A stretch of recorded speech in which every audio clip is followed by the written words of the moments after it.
جب محبوب مصطفیٰ کو گود میں لیا اور بیٹھی اپنی گدھی پر، وہ مریل ٹٹو گدھی، جب آپ کو گود میں لے کر گدھی پر بیٹھی تو گدھی نے ایک چھلانگ لگائی اور قبلہ رخ ہو کے سجدہ کیا، پھر سر اٹھایا، پھر سجدہ کیا، پھر سر اٹھایا، آسمان کو دیکھا، پھر سجدہ کیا۔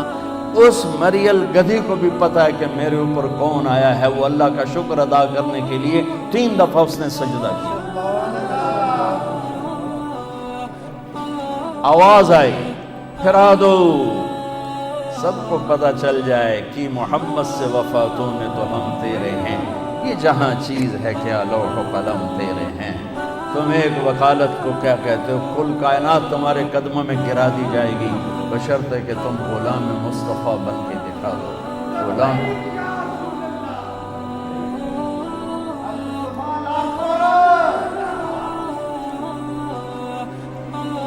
ہاں، پھر آواز آئی، اگلی سنیں، وہ اس سے بھی عجیب ہے، اور اس کو آدم کے اخلاق دو، ابھی بچے کی عمر آدھا گھنٹہ ہے، شیش کی معرفت دو، نوح کی شجاعت دو، ابراہیم کی دوستی دو، اسماعیل کی قربانی دو، اسحاق کی رضا دو، یعقوب کی بشارت دو، یوسف کا حسن و جمال دو، موسیٰ کا جاہ و جلال دو، یوشع کا جہاد دو، دانیال کی محبت دو، الیاس کا وقار دو، صالح کی فصاحت دو، لوط کی حکمت دو، ایوب کا دل دو، داؤد کی شیریں زبان دو، یونس کی اطاعت دو، یحییٰ کی پاک دامنی دو، عیسیٰ کا زہد دو، وَأَغْمَسُوهُ فِي أَخْلَاقِ النَّبِيِّينَ، اور تمام انبیاء کو جو دیا ہے اس بچے کے سینے میں اتار دو۔ آدھے گھنٹے میں 1.25 لاکھ نبیوں کا علم، اور پھر اس کے بعد علم کی پرواز۔ اتنی بڑی ہستی کے پیغام ٹھکرا کر ہم کیسے کنارے لگ سکتے؟ کون سا وکیل ہے جو کہتا ہے سچ بولو گے تو مقدمہ جیتو گے، سچ بولیں گے تو مقدمہ جیتیں گے؟ ہر ایک کی تاجر سے پوچھو، جھوٹ کے بغیر کام نہیں چلے گا۔ وکیل سے پوچھو، جھوٹ کے بغیر کام نہیں چلے گا۔ سیاستدان سے پوچھو، جھوٹ کے بغیر کام نہیں چلے گا۔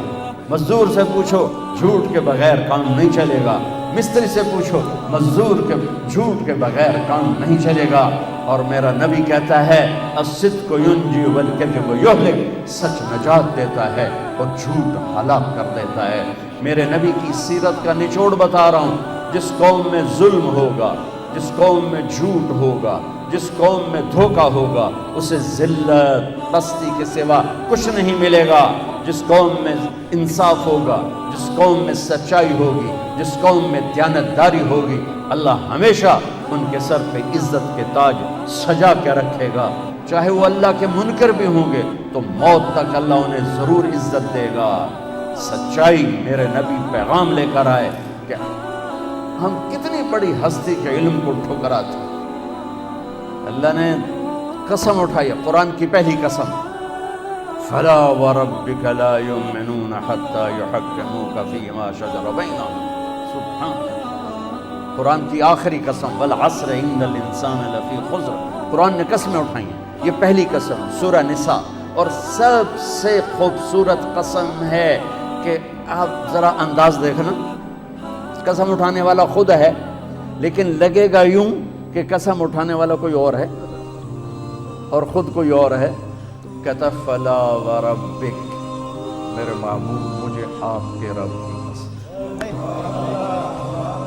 مجھے آپ کے رب کی قسم۔ یہ کہاں انداز اپنایا جاتا ہے عربی زبان میں؟ جہاں اظہار محبت اعلیٰ سطح کا کیا جا رہا ہو، وہاں پر محب اپنے آپ کو دو کر کے یوں کر کے بتاتا ہے، مجھے آپ کے رب کی قسم۔ ان وکیلوں کو بتا دیں جب تک آپ کی غلامی میں نہیں آئیں گے میری نظر میں 2 ٹکے کے نہیں۔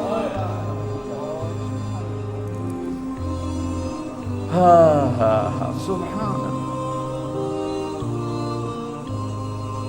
میرے رب کا اعلان ہے، میرے رب کا اعلان ہے، حتی یحکموک فیما شجر بینہم، آپ کے فیصلوں پہ راضی ہوں گے۔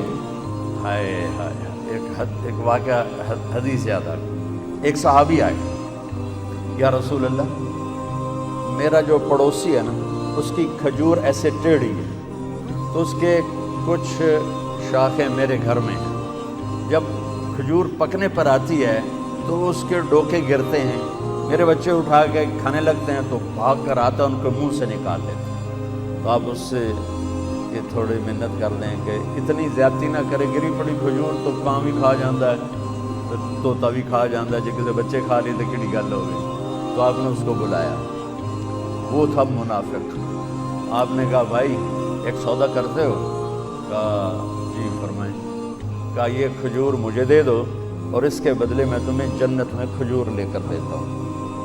وہ کہنے لگا یا رسول اللہ اگر آپ کسی اور کھجور کا کہتے میں قربان کر دیتا, اصل میں یہ میری بیوی کو بچوں کو بہت پسند ہے, میں معافی چاہتا ہوں, میں یہ نہیں دے سکتا ہوں. وہ تھا بڑوا منافق آئی, اس سے گل کرنی آئی.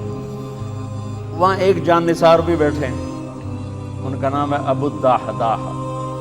کہتے یا رسول اللہ میں لے دوں تو سودا کر دو, اگر وہ کھجور میں آپ کو لے کے دے دوں تو مجھ سے آپ سودا کرتے ہیں؟ کہنے کہ ہاں تیرے نال کر رہا ہوں.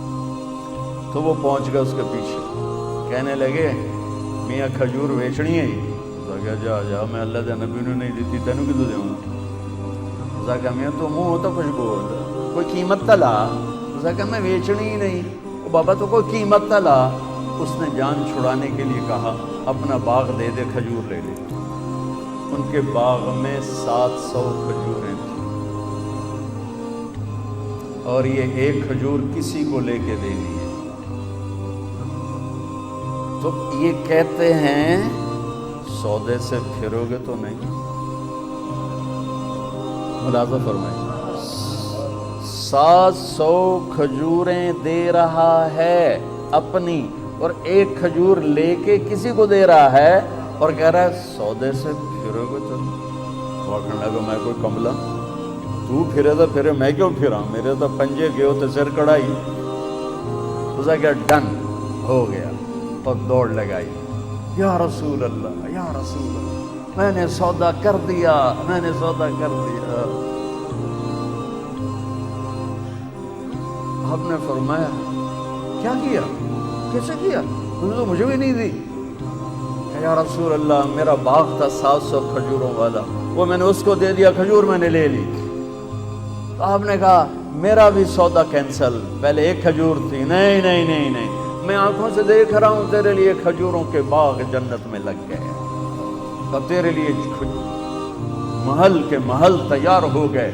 کم من عزق رضا ودار فیا ابو الدحداح مبارک ہو, تیرے رب نے اس سودے پر تیرے لیے جنت میں باغات لگا دیے اور تیرے لیے گھر آپ بنا دیے. اور وہاں سے دوڑ لگائی.